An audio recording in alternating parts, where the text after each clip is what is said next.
Na astronomia, zodíacos são regiões divididas nos céus que ajudam os astrônomos a organizar e classificar os fenômenos no céu. Zodíacos é um grupo de constelações que ficam no caminho que o Sol, a Lua e os planetas fazem no céu durante um ano e são vistos da Terra. Cada zodíaco tem um signo ou sinal para representar a sua divisão. Para dar início, devemos nos lembrar que o padrão do inimigo celestial é distorcer a verdade. Não defendo horóscopo ou previsão do futuro, que são atitudes condenáveis na Bíblia. O objetivo aqui é entender a origem dos zodíacos e comparar seus propósitos com o Evangelho e apresentar uma nova observação muito interessante que une a ciência e a fé. Não que a fé precise ser comprovada pela ciência. Para a maioria de nós, desconhecemos as origens dos tradicionais 12 signos ou zodíacos. Muitos até acreditam que foram criados por gregos com suas mitologias, mas a verdade é que os 12 signos são mais antigos que os registros bíblicos e a cultura grega. O povo sumério, que viveu em meados de 3500 a.C., foi o primeiro a registrar informações na forma escrita, incluindo as descrições de observações nos céus e a lista de constelações.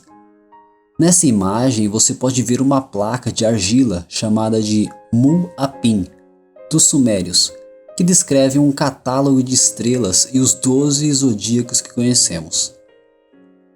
Mais tarde, os egípcios criaram a representação mais antiga dos também 12 zodíacos que conhecemos, chamada de Zodíaco de Dendera, criada no ano 2000 a.C. e ficava na cidade de Dendera, no Egito Antigo. O livro de Jó, que é o livro mais antigo da Bíblia, escrito em 2000 a.C., fala dos zodíacos. O livro de Amós foi escrito em 750 a.C. e também aborda alguns zodíacos. Para ser mais didático, observe essa linha do tempo. Um fato interessante é que os egípcios, babilônios, assírios, gregos, romanos, persas, como povos, eles tinham características diferentes entre si, mas todos eles estudavam basicamente os mesmos mapas e representações das estrelas que conhecemos até hoje. Ou seja, os povos viam nos céus o mesmo zodíaco e mantinham os mesmos nomes dos zodíacos e suas estrelas. Outras culturas tinham seus zodíacos diferentes, mas nenhuma outra representação das estrelas foram tão antigas e tão importantes quanto os 12 zodíacos que conhecemos. Portanto, os zodíacos e suas estrelas são os mesmos há 6.000 anos. Mais tarde, os gregos tentaram interpretar os signos e os zodíacos e criaram uma série de mitos e distorções pagãs. Paralelo aos tradicionais 12 zodíacos que conhecemos, os céus têm mais 36 constelações que foram registradas por um grande cientista chamado Ptolomeu, que era astrônomo, matemático e geógrafo. Ele viveu há 1900 anos e parte dos seus signos registrados são encontrados também no Zodíaco de Dendera. Portanto, seus registros são usados até hoje. Nesse vídeo, os signos de Ptolomeu vamos chamá-los de signos decanos. Os zodíacos tradicionais e os decanos se complementam. Isso porque, se vistos da Terra, 3 constelações do decano sempre estarão próximas de cada constelação tradicional. Só um parênteses. Nos últimos séculos, alguns astrônomos criaram novos signos para preencher outras áreas dos céus. E para organizar, a União Astronômica Internacional, fundada em 1919, fez um acordo geral e definiu 88 constelações, entre elas as 12 tradicionais e as 36 de Ptolomeu. Mas aqui vamos falar apenas das tradicionais e os decanos de Ptolomeu. Agora eu vou apresentar uma teoria que fora do Brasil tem muitos estudos e aqui ainda está crescendo, que é relacionar os principais zodíacos e suas estrelas com o Evangelho.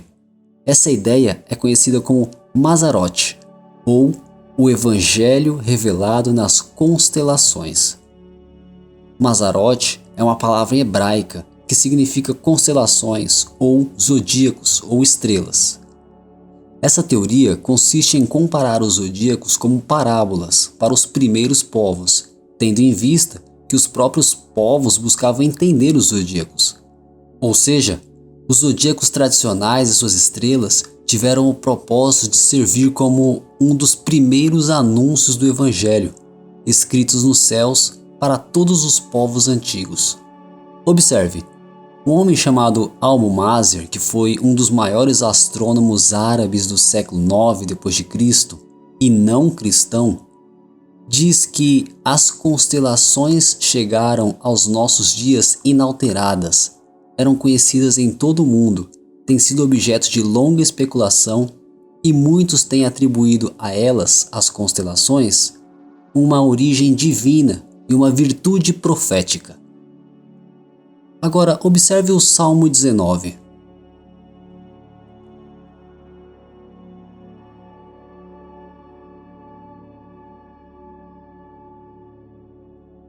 Agora vamos observar alguns detalhes dos zodíacos e suas estrelas que justificam a comparação com o Evangelho. A Bíblia tem início com a promessa da vinda do descendente da mulher. O descendente seria ferido no calcanhar pela serpente e que por fim o descendente esmagaria a cabeça da serpente. Se baseando nisso, vamos começar pela constelação de Virgem, que vale lembrar, leva este nome há 6.000 anos, assim como as demais 11 constelações. Esse signo representa a promessa de um Redentor. A imagem dessa constelação, mesmo as imagens mais antigas, representam a Virgem com um ramo de trigo nas mãos. O ramo na mão esquerda representa a estrela mais brilhante dessa constelação, que no antigo árabe se chama Al-Muradin, que significa o filho ou o ramo que virá, ou aquele que terá domínio. Hoje essa constelação se chama Spica. Gente, algumas palavras aqui são árabes e pode ser difícil a pronúncia, mas desculpem os erros aí. Então, se compararmos essa estrela com os textos de João 12:24, Zacarias 3:8 e Isaías 11:1, vamos notar algumas familiaridades com o Evangelho e suas promessas. Lembra que comentei que 3 constelações do decano sempre estarão próximas de cada constelação tradicional?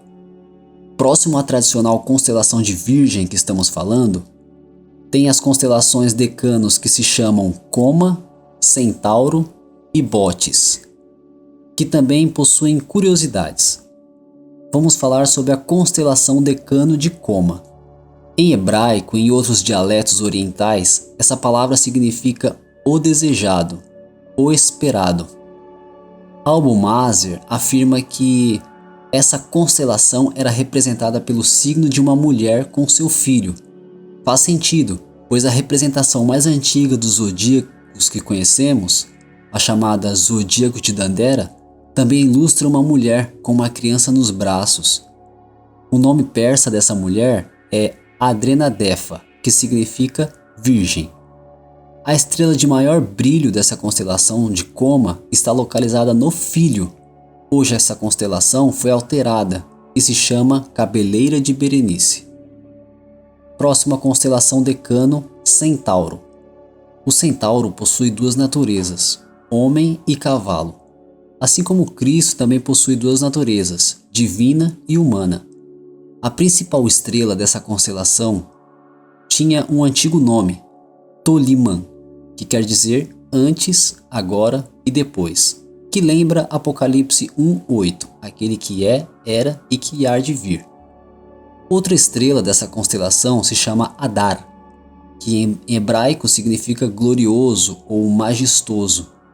O nome dessa constelação em árabe e caldeu é Bezer, palavra que em hebraico significa desprezado. Outro nome em hebraico é Asmesh, que que significa oferta pelo pecado. O zodíaco de Dandara também ilustra a constelação de Centauro. Próxima constelação Decano, Bootes. Essa constelação era conhecida pelos egípcios como Smat ou Baal, que significa aquele que virá para reger, dominar e governar. A estrela mais brilhante dessa constelação se chama Arcturus, traduzido por Ele Vem. A estrela da perna esquerda de Bootes, chamada de Mufjin, significa aquele que separa. O zodíaco de Dandara também ilustra essa constelação. Agora vamos para o próximo zodíaco, o de Libra, juntamente com suas 3 constelações decanos. Esse signo representa o custo da redenção. Libra, os sumérios a chamavam de Zibá, An-Na, que significa a balança celeste. Os árabes chamavam de Al-Zubena, que significa redenção, compra ou ganho. A estrela mais brilhante tem o nome de Zuben el-Genubi, que significa o preço que falta. A segunda estrela mais brilhante, Zuben el-Shumali, que significa o preço que cobre ou o preço mais que suficiente. Outra estrela dessa constelação se chama Zuben Akrab, que significa o preço do conflito.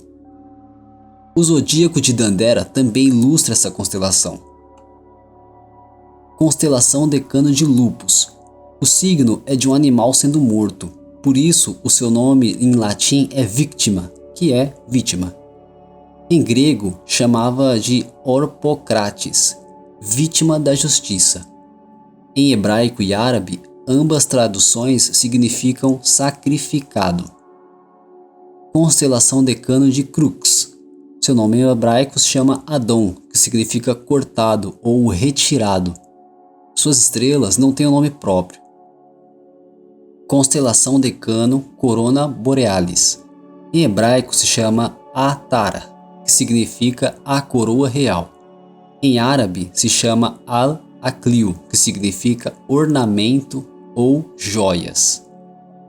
Vamos para o próximo zodíaco de Escorpião, juntamente com suas 3 constelações Decano. Este signo representa o conflito do Redentor. Em hebraico, a constelação se chama Akrab, que é o nome desse animal, mas também significa conflito ou guerra. Os árabes chamam de Al-Akrab, que significa guerreando contra aquele que virá. A principal estrela dessa constelação se chama Antares, que significa ferimento. Uma observação é que Antares é uma supergigante vermelha maior que o Sol. As estrelas no ferrão se chamam Shaula e Lesat, que significam ferrão e perverso em hebraico. O zodíaco de Dandara também ilustra esta constelação. Vamos para a constelação Decano Serpens. É uma enorme serpente sendo segurada por um homem e tentando alcançar a coroa, que é a constelação da coroa que vimos no signo anterior. Sua estrela principal é chamada de Unuk, que significa a que cerca, que envolve. Outra estrela se chama Alia, que significa amaldiçoada. Próxima constelação Decano, Ofiuco, o homem que está segurando a serpente, em hebraico chamado de Afeiuchus, que significa o que segura a serpente. A estrela dessa constelação significa Saf e Sebarai, que significa esmagar e aquele que enrola. Note que esse personagem está em cima do escorpião e em seu pé tem uma estrela na altura do ferrão do escorpião. Próxima constelação Decano, Hércules. A imagem de um guerreiro que está prestes a golpear um monstro de 3 cabeças. A estrela mais brilhante dessa constelação se chama Hassalget, que significa a cabeça daquele que esmaga. Seu nome árabe é Al-Jiscal, que significa o poderoso. Mais tarde, na mitologia grega, essa figura foi chamada de Hércules. Pessoal, a partir de agora, para o vídeo não ficar tão longo, eu vou continuar falando apenas o restante dos 12 zodíacos tradicionais sem os decanos, a não ser no signo de Leão. Portanto, vamos para o próximo zodíaco, que é Sagitário. Esse signo representa a vitória do Redentor. Curiosamente, o Sagitário é representado apontando o arco e a flecha na direção do Escorpião. No zodíaco de Dandera, ele é chamado de Pi-Maerê, que significa o gracioso que vem, ou belo em seu aparecimento, ou aquele que vem. Algumas de suas estrelas são chamadas de Caus Australis, ou Naim, que significa gracioso, Rukbat, que significa entronizado, e Terebelus, ou seja, aquele que vem rápido. Vamos para o próximo zodíaco, que é Capricórnio. Esse signo representa o nascimento da igreja. Nesse signo, a dupla natureza do animal lembra a dupla natureza de Cristo, divino e homem. Sua pata dobrada também chama atenção, porque a imagem é a mesma há 2500 anos e está no zodíaco de Dandera. Suas estrelas se chamam Alged, Dabi, que significam o sacrifício, o imolado, o bode, e Nas-Shira, que significa o registro do que foi morto. Os estudiosos desse tema sempre apontam para o versículo 3,15 de Gênesis, que diz: "E tu lhe ferirás o calcanhar", e os signos de Capricórnio, Sagitário, Hércules e Ofilco aparecem com um de seus pés dobrados.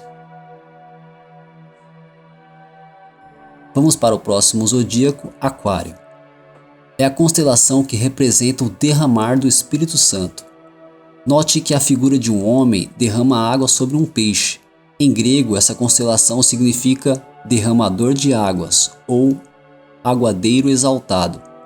A estrela principal se chama Saad al-Sud e Shid, que significam aquele que derrama e aquele que retorna. O zodíaco de Dandera também ilustra essa constelação. Vamos para o próximo zodíaco, Peixes. Esse signo representa o levante do inimigo contra a igreja. Peixes é conhecido por representar o povo de Deus. Nesse signo, são 2 peixes presos em suas caudas por um monstro da constelação Decano, chamado de Cetus. No zodíaco de Dandera, se chama de Picot Orion, ou Piscis Hori, que significa o peixe daquele que vem. Em hebraico, esse signo se chama Dajin, que significa os peixes. Mas no passado, a raiz dessa palavra expressava multidões. As principais estrelas dessa constelação são Óquida, Fum, Al-Samak, que significam unidos e sustentados. Vamos para o próximo zodíaco, Áries. Esse signo representa a libertação dos filhos de Deus. Mais um signo que representa um personagem com a ponta da pata dobrada. Ares, em latim, significa chefe ou carneiro. Em hebraico se chama Talé, que significa cordeiro. Em árabe se chama Al-Hamal, que significa a ovelha gentil, misericordiosa. Na língua acádio se chama Barazigar, que significa o sacrifício da justiça. Suas principais estrelas se chamam Xeratan, Mesarit, que significa ferido, imolado e atado. Os zodíacos de Dandera também ilustram esta constelação. Vamos para o próximo zodíaco, o de Touro. Esse signo representa a volta de Cristo. Em hebraico, a raiz do seu nome significa vindo ou governando. A estrela mais brilhante se chama Aldebaran, que significa capitão, chefe ou governador. Na antiga Pérsia, essa estrela era considerada da realeza. Outras estrelas dessa constelação se chama Al-Nat, que significa ferido ou imolado. Suas estrelas são referências às estrelas de Áries, que têm o mesmo significado. Em Touro existe uma aglomeração de estrelas que se chamam Pleiades, que o livro de Jó cita, que significam congregação do juiz. O zodíaco de Dandara também ilustra essa constelação. Vamos para o próximo zodíaco, Gêmeos. Essa constelação representa Cristo reinando com sua igreja. Algumas estrelas dos personagens da esquerda se chamam Pollux, Aliena e Al-Renar, que significam o forte que vem para brilhar ou sofrer, o que foi liberto e colocado no lugar apropriado. Algumas das estrelas dos personagens da direita se chamam Castor e Mebsuta, que significam o rei ou juiz vindouro, e colocado debaixo dos pés. O zodíaco de Dandara também ilustra essa constelação. Vamos para o próximo zodíaco, Câncer. Essa constelação representa Cristo mantendo sua herança. A palavra Câncer é uma junção de duas palavras em latim. Can significa lugar de descanso do viajante e ser significa abraçado firmemente. O nome árabe é Al-Sartan, que significa aquele que segura ou prende. Os egípcios chamavam de Claria, que significa lugar de descanso do rebanho. A estrela mais brilhante dessa constelação se chama Tegmine, que significa segurando. Temos um aglomerado de estrelas chamado Presepe ou Berrive, que significam multidões ou semente incontáveis. Outra estrela se chama Acubene, que significa esconderijo ou lugar de repouso. O zodíaco de Dandara também ilustra esta constelação. Vamos para o último zodíaco, Leão, juntamente com suas 3 constelações decanos. Essa constelação representa a vitória consumada de Cristo. O signo de Leão, o rei dos animais, está sobre a cabeça de uma serpente, da constelação decano de Hidra. Leão sempre foi um símbolo da tribo de Judá. A estrela mais brilhante se chama Regulus, que significa calcar, ou o pé que esmaga. Outras estrelas se chamam Denebola, Zosma, Adefera e Algieba, que significa o juiz ou o Senhor que vem, aquele que brilha, derrota do inimigo e exaltado. O zodíaco de Dandara também ilustra o leão em cima da serpente. Em egípcio, o signo se chama Pi-Men-Te-Keon, que significa despedaçar. Vamos para a constelação decano de Hidra. A serpente pisada é a mais longa constelação do firmamento. Hidra significa ela é detestável ou odiosa. A única estrela relevante se chama Farad, que significa excluído, posto para fora do caminho ou separado. Próxima constelação decano, Taça. Taça da ira de Deus sobre a serpente. Esse signo decano aparece em cima da serpente. A principal estrela dessa constelação se chama Al-Kes, que significa a taça. Próxima constelação de decano, Corvo. O corvo devorando o inimigo. Os árabes chamam de Al-Gorab, que significa o corvo partindo em pedaços. Os egípcios chamavam de Hernar, ou seja, inimigo destroçado. As principais estrelas se chamam Algorab, Al-Shibar, que significam o corvo e a maldição afligida. Com essas informações, parte da conclusão que podemos trabalhar é que no princípio Deus apresentou todos os seus propósitos para todas as nações. Porém as gerações abandonaram os sinais de Deus e o homem, com seu coração corrupto, buscou apenas suas vontades, inverteu a verdade, criando paganismos e outras religiões e corrompendo a imagem do propósito do Criador do Universo. Quem ficou interessado em mais detalhes desse assunto, eu recomendo o livro O Evangelho Revelado nas Estrelas, escrito pelo pastor André Coelho, que eu considero uma grande peça que fundamentou esse estudo aqui no Brasil. Se você gostou desse vídeo, ou se você não gostou também, deixa seu like, deixa seu comentário, escreve aqui o que você achou, a sua opinião sobre isso, ou se você já ouviu falar ou não. Eu quero saber a sua opinião, deixa aqui embaixo nos comentários. Obrigado por você interagir aqui no vídeo, se inscreva no canal, curta, compartilha, Deus abençoe.